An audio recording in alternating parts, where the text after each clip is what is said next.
एक ट्रायंगल है A B C, एक ट्रायंगल है ए बी सी, ठीक।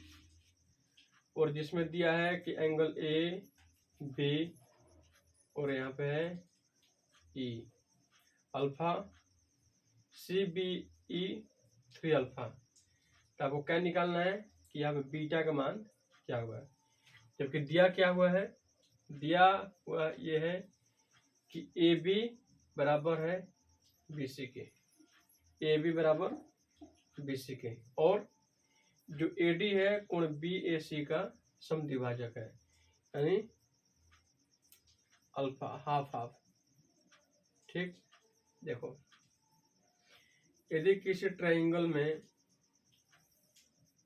दो साइड इक्वल है, इसका मतलब यह है कि उनके आमने सामने का एंगल भी इक्वल होगा, ठीक। अब जो एडी है एंगल ए को बाइसेक्ट करता है, आधा आधा भाग में बांटता है। इसका मतलब यह है कि सपोज दैट यहाँ पे यदि थीटा होगा तो थीटा यहाँ पे भी होगा, ठीक।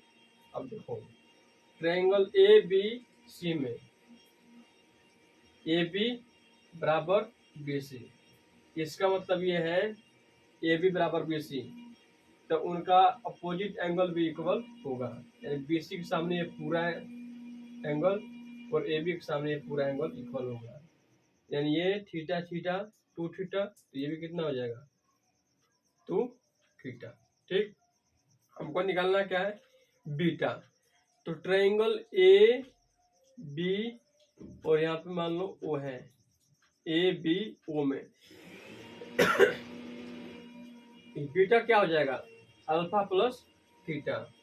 देखो जैसे ये एक ट्रायंगल है, इसके साइड को मैं इंक्रीज कर दे रहा हूँ, जो स्टीरियो एंगल होगा वो अपोजिट एंगल का सम होगा, जैसे ए बी सी, यहाँ पे हो गया डी, तो angle A C D, angle A C D किसके बराबर होगा, एंगल ए और एंगल बी के सम के, एंगल ए और एंगल बी के सम के बराबर होता है। This is the concept.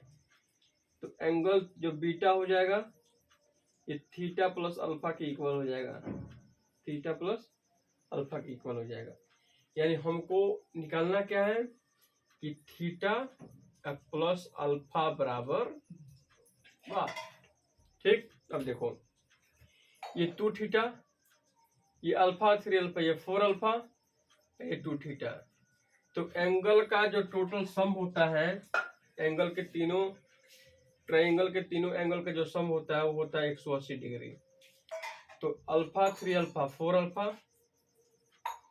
2 theta 2 theta 4 theta बराबर 180 डिग्री। तो 4 कॉमन हो जाएगा, alpha plus theta by 180 degree by 4, यहाँ से रिड्यूस हो जाएगा तो 45 डिग्री आएगा। अल्फा प्लस थीटा कितना हो जाएगा, अल्फा प्लस थीटा 45 डिग्री, यानी बीटा का मान यही हो जाएगा।